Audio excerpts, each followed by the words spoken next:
তো হ্যালো বন্ধুরা, কেমন আছো? আশা করি সব ভালোই আছো। তো বন্ধুরা, আজকে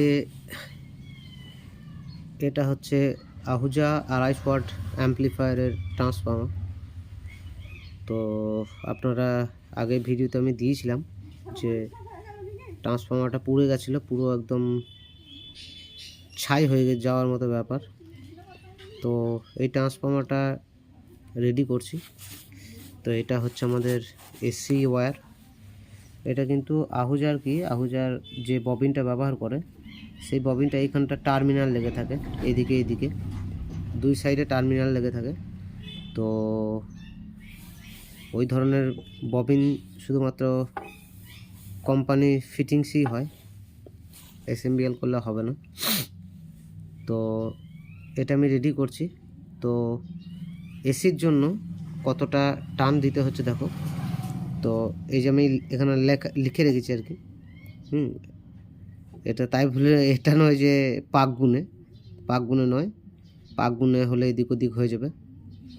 তো এটা হচ্ছে 220 ভোল্ট আমার লাগবে, যদিও আহুজা অ্যাম্পলিফায়ারে 240 ভোল্ট সাপ্লাই, কিন্তু আমি 220 ভোল্ট করেছি। তো 220 ভোল্টের জন্য আমার লাগছে এখানে 550 পাক। হ্যাঁ, যদি হয় সন্দেহ হয় তো 220 ইকুয়াল টু ওটা কত হচ্ছে, তো 220 ইকুয়াল টু 2.5 করে নেবেন।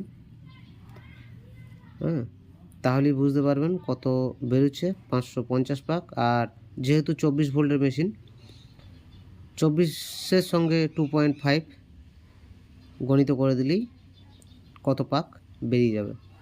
ঠিক আছে, তো এটা হচ্ছে 60 পাক আর এটা হচ্ছে 560 পাক, 550 পাক। তো যখন অ্যাম্পলিফায়ারটা আর কি ট্রান্সফর্মারটা রেডি হয়ে যাবে, তখন একদম আপনাদেরকে দেখাবো যে একদম ভোল্টেজ 24 ভোল্ট অ্যাকুরেট বেরোচ্ছে কি না। হতে পারে 1 ভোল্ট 8 ভোল্ট কম বা বেশি, তার বেশি কিছু হবে না, এটুকু গ্যারান্টি দিলাম। তো এখনকার মতো আমার এখানে পাক দাঁড়িয়েছে, আমার মিটারটা একটু ডিস্টার্ব আছে। তো 386 পাক দাঁড়িয়েছে। এখনও এখানে টান মারতে হবে। তো ফুলফিল রেডি হয়ে যাওয়ার পর এটা চেকিং করে দেখাবো। তারপর আবার একটা স্ট্রেঞ্জারের 701 অ্যাম্পলিফায়ারের